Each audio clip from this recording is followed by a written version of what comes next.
नमस्कार, मी पूनम पाटील. मी अलका पाटील. सासू सुनेच्या किचन मध्ये पुन्हा एकदा स्वागत आहे. आज आम्ही बनवणार आहोत शेवळ्यांची खीर. त्यासाठी लागणारे साहित्य पाहूया. बारीक शेवळ्या घेतल्या आहेत या.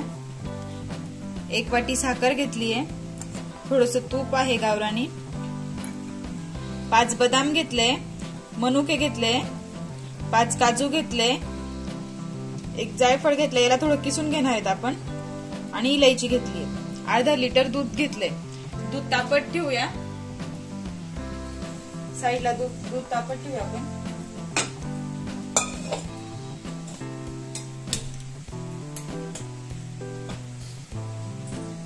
गॅस पेटवून घेऊ आपण आणि शेवाळ्या शेकून घेऊ. तूप टाकून घेऊ आपण.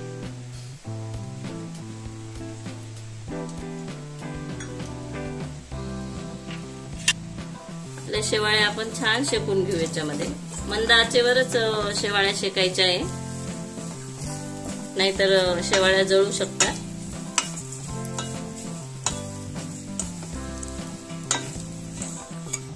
आपल्या शेवाळ्याचा कलर चेंज झाला. आता आपण शेवाळ्या काढून घेऊ. 5 मिनिटं आपण शेकून घेतले आहे. छान झालाय कलर, एकदम त्याचा चेंज झालाय. आपण शेवाळ्या काढून घेऊ एका भांड्यात.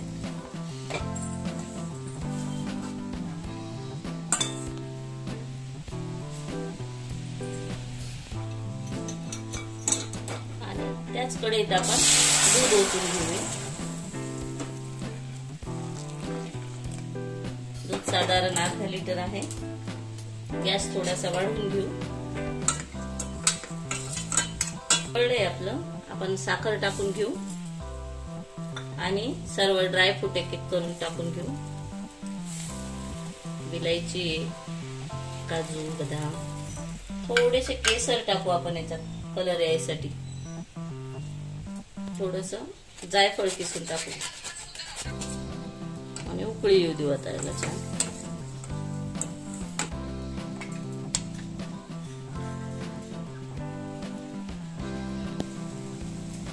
जास्त थोडा वेळ आपण उकळी येऊ देऊ, का तर दूध पतलं असतं ना, आणि उकळल्यावर छान घट्ट होतं, मग खीर पण छान लागते.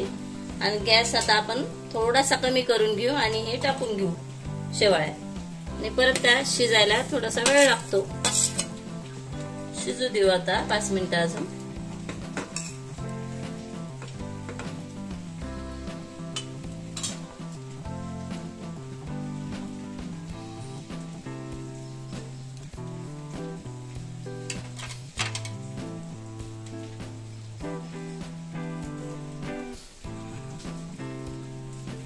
छान शिजल्या शेवाळ्या आपल्या.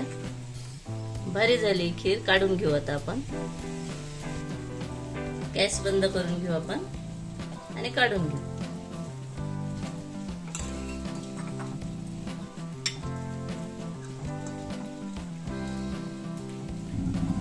आपली रेसिपी तयार आहे. लाईक करा, शेअर करा, सबस्क्राईब करा, कमेंट करा. थँक्यू.